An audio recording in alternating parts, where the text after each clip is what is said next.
उपस्थित गणमान्य अतिथिगण एवं प्रबुद्ध श्रोता, मेरा नाम अपूर्वा है। मैं 11वीं कक्षा की छात्रा हूँ। मैं आज आप सभी के समक्ष विकसित भारत वास्तविकता या भ्रम के विपक्ष में अपने विचार प्रस्तुत करने जा रही हूँ। अतः मेरे विचार से विकसित भारत केवल एक भ्रम है, क्योंकि यदि भारत वास्तविकता में विकसित होता तो क्या 65.7% शिक्षित युवा आज नौकरी पाने के लिए दर की ठोकरें खा रहे होते? अजी हाल तो ये है कि भर्ती निकले तो इम्तिहान नहीं, परीक्षा हो तो परिणाम नहीं, और परिणाम हो तो ज्वाइनिंग का नाम नहीं, कि उस देश में युवा का सम्मान नहीं, युवा का सम्मान नहीं।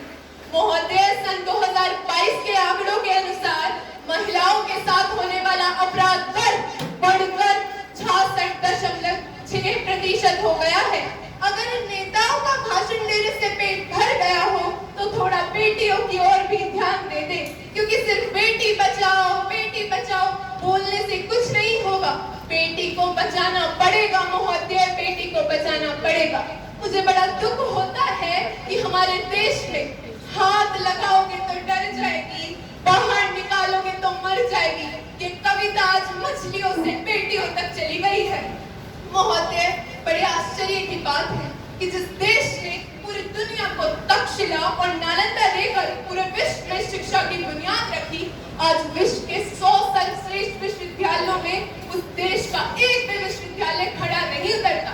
इसका मुख्यतः यह कारण है कि हमारे देश की शिक्षा नीति केवल 2 प्रकार के लोगों के लिए बनी है, एक वो जो विद्वान है और दूसरे वो जो धनवान है। महोदय, सन 2024 के आंकड़ों के अनुसार भारत में 3.44 करोड़ लोग अत्यधिक गरीबी में जी रहे हैं।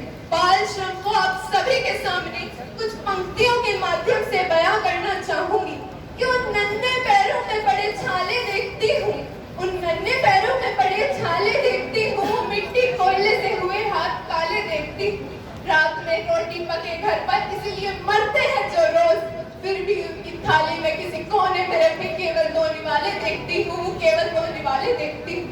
महोदय, सब बातों से सिद्ध होता है कि या तो मेरे विपक्षी विषय को समझ नहीं रहे हैं या समझना चाह नहीं रहे हैं।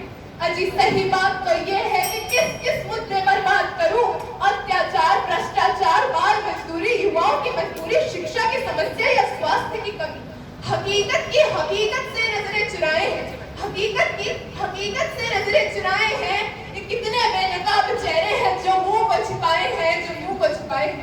महोदय, मैं जानती हूँ कि हमारी सरकार ने कई योजनाएं बनाई हैं, परंतु वे योजनाएं केवल सरकारी फाइलों, नेताओं के भाषण और दीवार पर लगे पोस्टर तक ही सीमित है, क्योंकि आम जनता तो रोटी, कपड़ा और मकान की जद्दोजहद में कुछ इस प्रकार फंस गई है कि उसे इन सब की जानकारी ही कहाँ है।